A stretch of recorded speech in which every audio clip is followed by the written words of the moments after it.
E fala, torcida São Paulina, começando mais um vídeo do canal. No vídeo agora trazendo todas as notícias do São Paulo, que empatou com o Atlético Nacional na Colômbia ontem e se movimenta no mercado, vendeu o Lucas Ferreira, o Igor Rabelho deu uma derrapada, mas espera por Christian Medina, meia do Estudiantes, trazendo tudo para vocês aqui. Antes de mais nada, já sabe, deixa aí embaixo, deixa o seu like, se inscreva no canal, ative as notificações e comenta aí o que você acha do São Paulo. Eu acho que o São Paulo consegue a vitória na semana que vem pela Libertadores.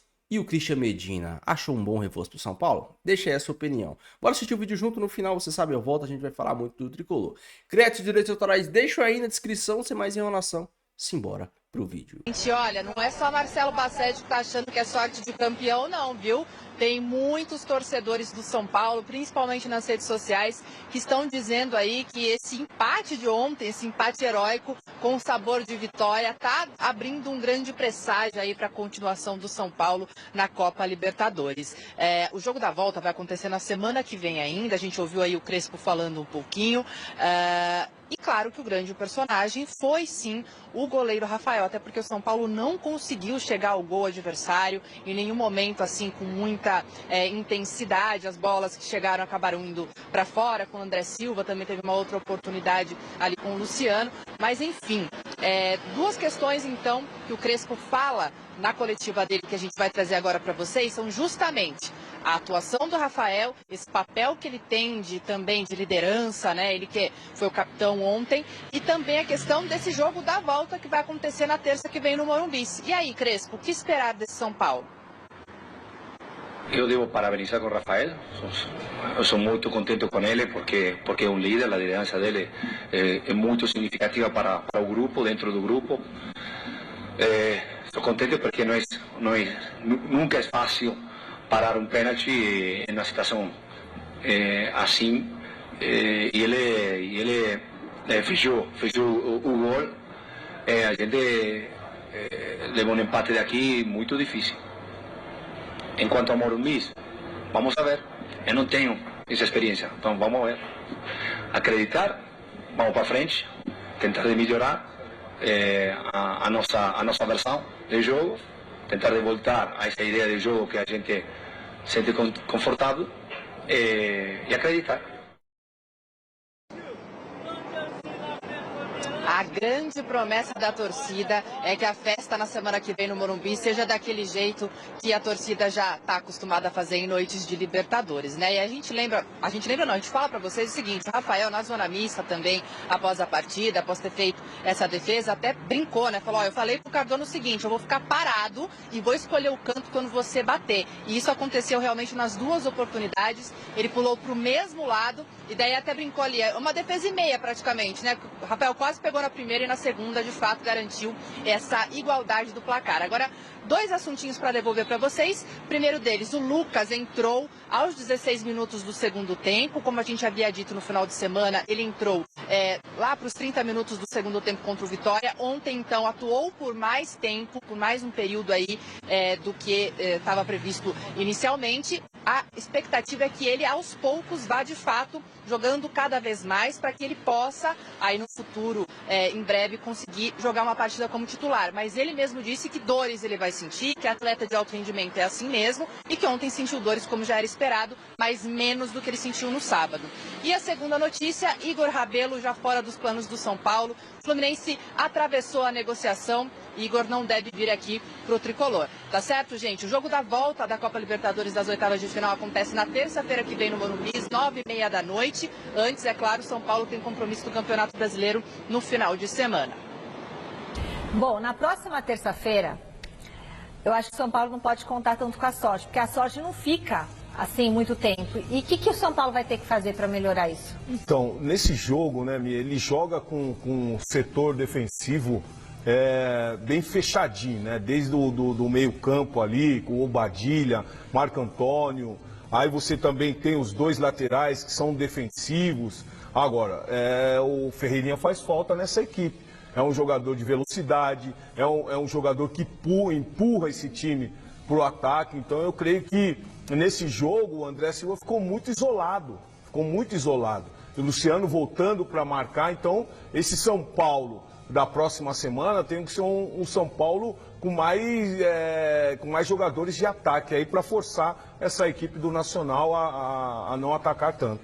E uma semana a mais, eu acho que o Lucas vai estar melhor preparado. Sim, né? sim. Então vai ser importante para o São Paulo, o Lucas, pelo menos jogar um tempo, né? Jogar um tempo inteiro, 45 minutos, para ajudar o São Paulo a ganhar o jogo. Porque se depender de sorte toda vez, como a Michele disse, não dá, né?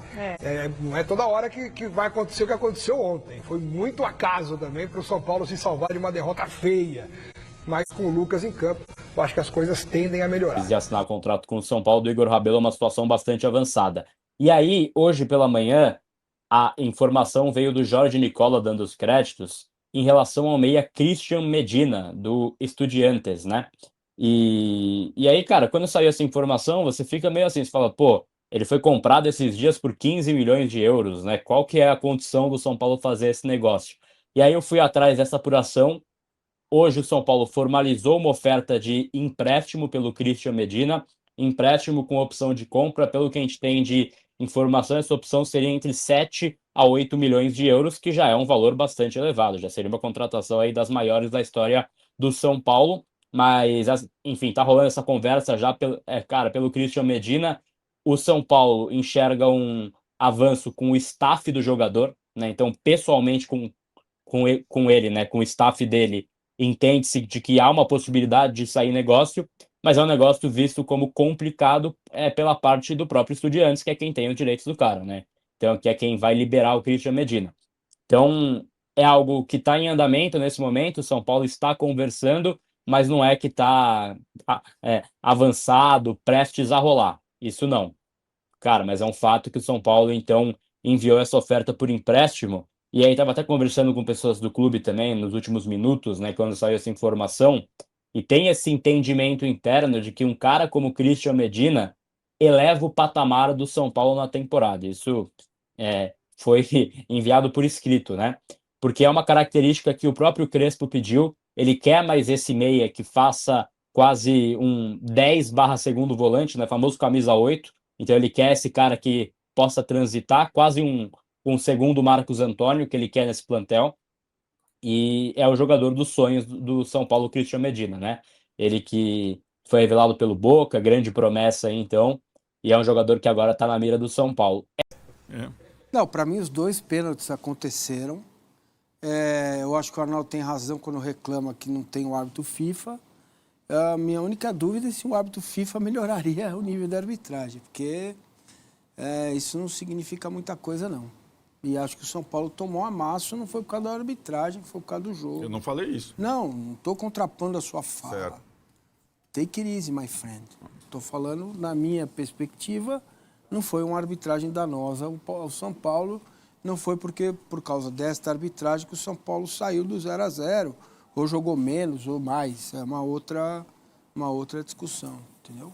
Uma dúvida, FIFA venezuelano ou um uruguaio, o segundo do Uruguai? A questão é que o São Paulo precisa ter nos seus jogos importantes, como clube grande que é, os principais árbitros apitando. Se o São Paulo é prejudicado por um árbitro FIFA na Arena da Baixada, ok, faz parte da coisa. O que não dá é ter um árbitro despreparado para apitar um jogo do São Paulo. É que eu prefiro que seja o segundo do Uruguai do que o primeiro da Venezuela, da Bolívia. Um preconceito? Não, então porque eu acho que o uruguaio, que faz outros grandes jogos, tanto no Uruguai quanto no apitou na outra Libertadores, lá do Nacional de Medellín. Ele apitou Copa América. Então, mal, né? Não tem o escudo FIFA até hoje, né? Então, mas apitou Copa América também. Então, exato. Sul-Americana. Vamos ver a escala para a próxima, a gente fala antes do jogo, da escala. Muito bem, independentemente do... Não sabia que ia causar todo esse furdúncio. Porque parece muito simples, né? 2 pênaltis pro time da casa não é uma coisa comum. Mas se acontece nos pênaltis, você faz o quê? Aconteceu. É igual aquela vez a Argentina, o Ronaldo não bateu 3 contra a Argentina, foram os 3 pênaltis, vai fazer o quê? Até hoje tem discussão deles lá sobre isso, viu? Então, tudo bem, você pode achar na sua visão, eu respeito muito, que não foi, que é discutível. A frase pra do mim Luciano não, é boa, pra mim é porque pênalti. ele estava jogando. A falta... ótima frase, aliás. A falta do Ferrarese no segundo pênalti não era pitada fora da área, no jogo, no critério dele. Né? Ok, Então era sempre o deixa seguir, aí chega lá, não, pau, cal. Mas então, aí é uma, né? foi, é a né? penalidade Pra mim mínima. foi falta. Os outros Agora, erros... você foi. Sim, claro, pra mim mesmo. Para mim também achei que foi. Só uma questão, independentemente disso, o São Paulo tomou 2 bolas na trave, o São Paulo talvez tenha chutado uma bola no gol e acho que me parece que isso sobrepõe qualquer questão de arbitragem. Claro, então. evidente. Eu acho que esse é o ponto. O São Paulo foi engolido pelo Nacional. Acho que muita gente talvez não tenha acompanhado o Nacional na primeira fase. É um time bem treinado, que tem 3 atacantes rápidos, marca a saída de bola. Fisicamente é um colosso o time do Nacional. E jogar em Medellín sempre é difícil. Aliás, sempre teve esse tipo de clima. Briga e torcida, pressão, arbitragem caseira, tudo mais. Todos só lembrando, porque o último confronto de São Paulo Nacional teve tudo isso. Viu? Né? Sim. Aquela eliminação do São Paulo lá. Né? Lá Prejudicado em casa e fora de casa. Só tô lembrando lá disso. foi quanto E não mesmo? estamos no tempo do Pablo Escobar, não. Já passou aquele tempo. Só Lá fazer foi essa quanto, questão. que eu não lembro? Em casa, o Morumbi foi 2-0, né? Lá foi 2-1, 2 a quando 1. o São Paulo teve não um lembro, pênalti escandaloso não marcado, que seria o 2-1 pro São Paulo. Eu não lembro, na volta, quando quase reverteu. Exatamente. Então, Foi prejudicado fora, sim. dentro primeiro e Foi fora de pena. casa. Mas enfim, O jogo isso. Eu acho que o Nacional fez uma coisa que os times do Brasil não estão fazendo com o São Paulo. Mesmo o Flamengo, quando ganhou bem do time do Crespo, não fez exatamente isso. Que é pressionar o São Paulo o tempo todo e não espelhar o 3-5-2. Jogar com 3 atacantes e acabar com a sobra do São Paulo, da defesa do São Paulo. Então o Nacional não fez como o Fluminense, o Atlético Paranaense, o Corinthians. O Corinthians não jogou com 3 zagueiros, mas foi passivo contra o São Paulo. Todos os adversários do São Paulo nessa série. O Internacional, que espelhou o São Paulo, né?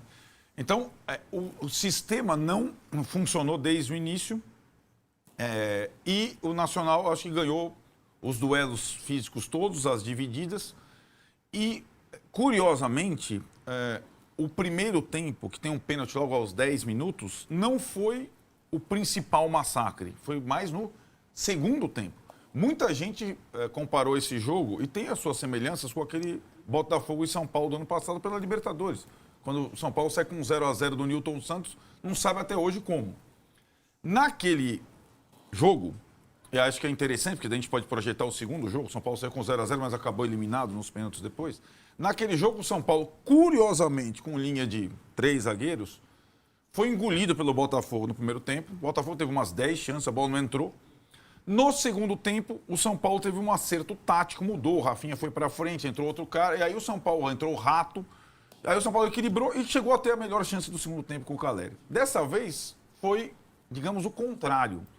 Quando o São Paulo vai para o vestiário com 0-0, tendo uma ou outra chance na primeira etapa, mas satisfeito, porque afinal o Cardona perdeu um dos pênaltis, ele volta ainda mais dominado para o segundo tempo. O Nacional, porque o Nacional é um time interessante, porque ele se impõe em casa e tem 3 atacantes rápidos para jogar fora de casa.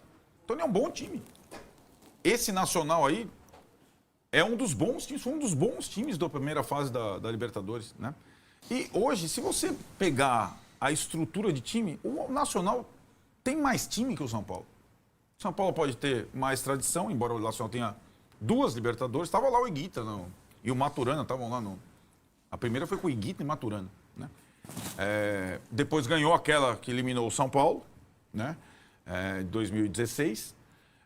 Mas o time, o conjunto, está muito mais azeitado do que o São Paulo do Crespo, que fez boas partidas, mas agora precisa sair de uma armadilha, de um adversário que achou uma forma de incomodar o jogo que o São Paulo estava fazendo fluir naturalmente. Claro que em casa, com o apoio da torcida e até com um sistema que, para mim, se aplica mais aos jogos em casa do que fora, o São Paulo pode se classificar. Mas ele tem que fazer bem mais, bem direitinho o que ele não fez na primeira partida. Sair vivo. A gente fala assim, sair vivo.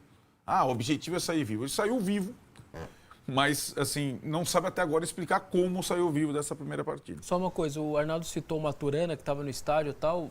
Fica uma sugestão aí na Netflix, um documentário chamado Gol Contra, que mostra a trajetória de Escobar, do zagueiro, que acabou assassinado depois da Copa. E aí fala da trajetória do Atlético Nacional, boa parte disso no título que eles conquistaram, etc. Todo aquele problema na Colômbia no final da década de 80, começo dos anos 90. E é muito legal. Tem 6 episódios, chama Gol Contra, que é o gol contra que o Escobar faz na Copa. Ô, Massa, vamos lá. Para quem vinha ganhando bastante, 5 jogos de invencibilidade e tudo mais, decepcionante o São Paulo, a atuação. Assim, cara, eu tenho uma forma de ver um jogo de futebol. Primeiro, eu ligo a televisão e não deixo áudio ambiente, né? Porque eu quero ter a minha concepção, a minha percepção do jogo. Até, às vezes, no intervalo, vou ser honesto, eu busco pessoas para mim que são referências, para ver o que as pessoas falaram e tal, mas eu tenho esse jeito. E eu tenho, quando eu vou analisar um jogo, eu pego as 4 situações básicas do futebol, né? Como eu marco a bola parada defensiva, como eu me comporto na bola parada ofensiva, o que eu faço quando eu tenho a bola e o que eu faço quando eu estou sem a bola. Nesses 4 quesitos, tirando a bola parada defensiva, que o São Paulo teve algum sucesso, nos outros 3 foi um desastre. E quase toma o gol da bola parada defensiva na última bola, hein? Exato. O Pablo tira de cabeça. Exato, a bola bateu no Pablo ali. Ele tirou de cabeça. Quase sobra para o jogador do Atlético, né? E teve o lance da bicicleta ali. Não sei, foi bola parada ou foi um escanteio cobrado? Escanteio mais curto. Ok, mas a origem, a bola parada, né? Que a bola bateu na trave. Então, quando eu olho para isso tudo, eu digo, poxa, não tem nada que o São Paulo fez de razoável no jogo, tirando o Rafael, certo? O que é já uma boa perspectiva em termos de confiança para o segundo jogo no Morumbi. Porque o Rafael coloca uma pulga atrás também da orelha, né, dos jogadores do Atlético Nacional. Ó, lá tem um goleiro que, se ele não pega, ele vai no canto certo. Então isso vai estar também na mente dos caras se o jogo for para os pênaltis. Mas a minha maior preocupação é um sentimento que se abate, que vem, né, quando o zagueiro do São Paulo sente uma contusão. Fala, pô, no banco não tem zagueiro. Como é que faz? Muda o time, escala outro, quem pode entrar?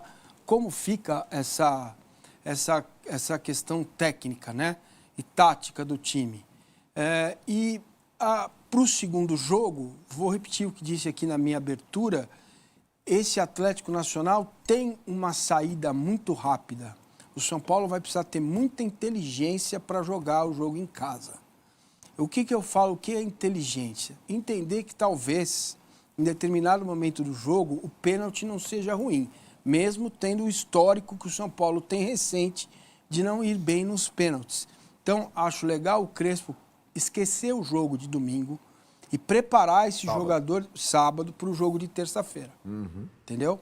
Porque o São Paulo corre, sim, um risco de ser eliminado pelo Atlético Nacional. Não pelo que o Atlético tem de disciplina, de marcação, não acho que o caminho seja esse. Mas acho que este contra-ataque do Atlético Nacional é muito duro, é muito difícil e seria para qualquer time, não só para o São Paulo neste momento.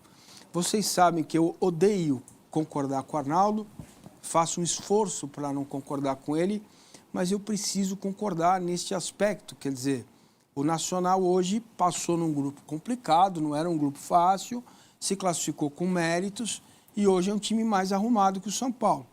A pergunta que fica é, em caso de queda, qual será o tratamento dado ao Crespo?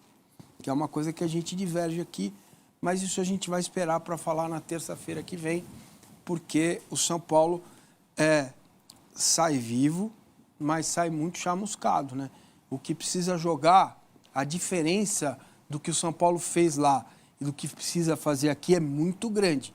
Vai precisar jogar muito mais. E o São Paulo tem feito isso em muitos jogos. Então, acho que é para o torcedor ficar confiante, mas preocupado. Acho que essa é uma boa definição. Ô, Vessa, a gente tá vendo aí os pênaltis perdidos pelo Cardona, 2, né? Ele bateu o primeiro, errou, depois foi lá bater o segundo. Um dos mistérios do futebol, para mim, é por que um cara que perde um pênalti vai lá e bate de novo? Por quê? O cara não tem nada para ganhar. Nada. Se ele ganhar, se ele fizer o gol, fez a obrigação. É o mínimo que ele fez. Se ele perder, acontece o que aconteceu ontem. Sai chorando de campo e o time dele empata. Que coisa, né? Essas coisas, quando o jogador é grande no clube, porque pode ser as duas coisas, ele quer demonstrar personalidade e ele vai e pega a bola de novo para bater. É isso que aconteceu com o Palermo, por exemplo. Ele falou, quer saber, já perdi 2, eu vou pegar o terceiro. E foi lá e perdeu o terceiro também. Então, se o cara tem muita personalidade, ou se ele manda muito no clube, ele faz isso. E aí ficou claro que o jogador do Atlético tomou essa decisão. O primeiro, eu não tinha impressão nenhuma. O segundo, eu tinha certeza que ele ia perder o pênalti. Jura? Juro por Deus. Eu certeza, falei, não, certeza vai perder de absoluta. novo. Tinha certeza que ele ia perder o pênalti. Eu também tinha. Por quê? Porque o cara, você já vê que ele tava desesperado para acabar aquilo ali logo. Aliás, tem uma coisa que pouca gente percebeu. Ele sai desequilibrado. Você sabia que o primeiro pênalti é irregular? É mesmo? E pouca gente percebeu. O juiz está orientando os jogadores. Olha, não entra aqui não entra na coisa. O Cardona vai e bate sem ele apitar. Quando o juiz está colocando a mão na boca... É o segundo, perdão. Quando o juiz está colocando a mão na boca, o cara já bateu. Aí ele recua e baixa o braço. Mas isso é irregular. A regra deixa claro, o árbitro tem que... Meus amigos, o São Paulo que está no mercado em busca de reforços, acabou vendendo o Lucas Ferreira, um menino que se destacou aí, que foi importante.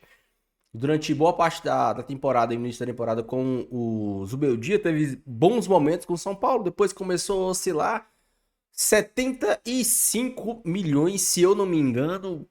Cara, se o São Paulo não tivesse nessa pindaíba, daria pra vender por mais de 100, né? Um menino que tem um grande potencial, mas o São Paulo tá numa draga danada. Precisa contratar, e o pior... Por exemplo, o São Paulo fez esse empréstimo, tentativa de empréstimo com o Medina. O São Paulo é um time tão quebrado que, se o São Paulo tivesse minimamente uma direção decente, desses 73 milhões, o São Paulo pegaria, sei lá, 30 milhões. Chegava no Estudiantes, vamos fazer negócio no Medina, eu te pago 30 milhões aqui e a gente parcela o restante. Dou uma entrada de 30 milhões e a gente parcela o restante. Igual quando você vai comprar um carro, comprar uma moto, comprar alguma coisa. Te dou 30 milhões aqui de entrada e pago o restante depois. Meus amigos, mas as coisas no São Paulo não funcionam assim. São Paulo que tentou a contratação do Igor Rabello, o Fluminense entrou no meio, o São Paulo desentrou, falou não, a gente quer, pelo visto, perdeu um zagueiro por incompetência muito da diretoria que vaza essas informações. Infelizmente o São Paulo é um time, além de quebrado, mal consultorado. Mal orquestrado, mal administrado, por pessoas que não têm a mínima capacidade de segurar uma informação, de reter uma informação. São Paulo perdeu o Botelho, que seria o mais fácil, e agora tenta o Tolói novamente. O São Paulo precisa, independente do que o São Paulo faça, de quem o São Paulo contrate, o São Paulo, pra mim, precisa de mais um zagueiro. E o que me incomoda será que na base do São Paulo não tem nenhum zagueiro do nível ou melhor que o Sabino? Porque eu acho que é um consenso entre nós que o Sabino não é lá um primor de zagueiro. É um cara que muitas vezes não compromete, mas não é porque não compromete que é um zagueiro. A gente tem o Alan Franco, que é um excelente zagueiro, o Arboleda, que é o melhor zagueiro do São Paulo há anos, o Ferrarese, que apesar das rameladas de ontem, pra mim, é um zagueiro de bom nível. Tá tendo, às vezes, tem um pouco de dificuldade nesse bote, mas, sinceramente, pra mim, o Ferrarese não é um mau zagueiro. Ontem ele tava mal pra cacete, mas, em média, o Ferrarese, pra mim, é melhor que o Sabino. O Sabino é o pior zagueiro que nós temos. Será que na base não tem um zagueiro minimamente melhor que o Sabino, ou do nível do Sabino, cara? É inacreditável. Fecha aquilo ali, cara. fecha a base do São Paulo. Se você não tem um zagueiro do nível do Sabino. O São Paulo tinha bons zagueiros. O Juan Tressoldi era um bom zagueiro. Bem firme e bem melhor que o Sabino.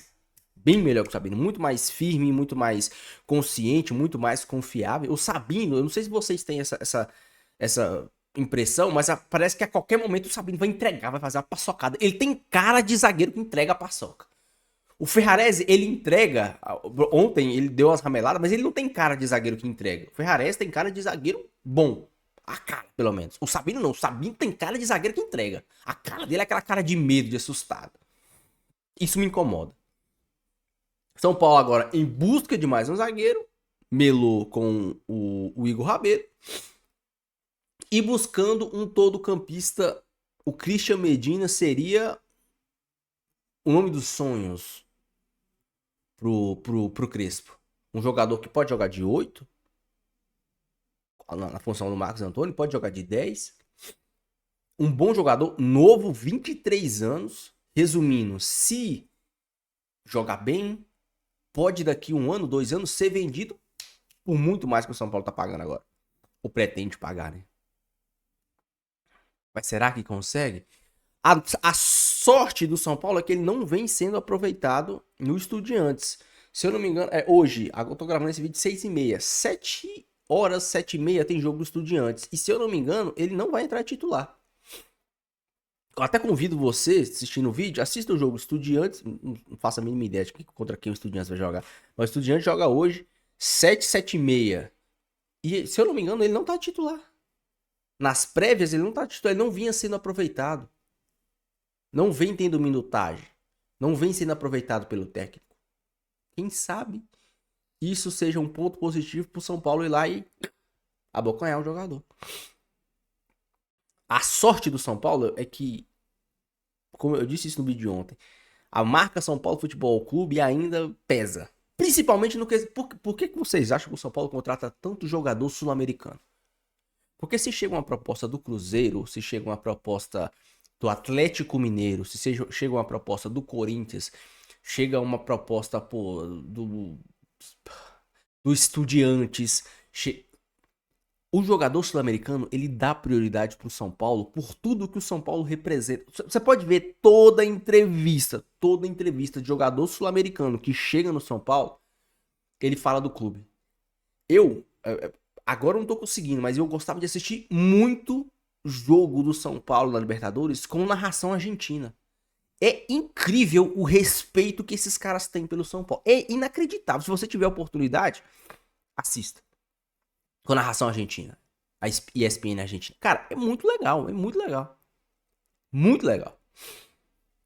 Então, o São Paulo ainda é um atrativo para esses caras. E é por isso que o São Paulo contrata tanto o jogador sul-americano, uruguaio, venezuelano, argentino, enfim. Porque os caras querem, gostam e enxergam a marca São Paulo Futebol Clube. Sonham em viver uma quarta-feira de Libertadores no Morumbi daquele jeito. É uma experiência pros caras desses. Deixa a sua opinião, deixa o seu comentário. Quero muito saber. Deixa aí, beleza? Fiquem todos com Deus até o próximo vídeo. E valeu!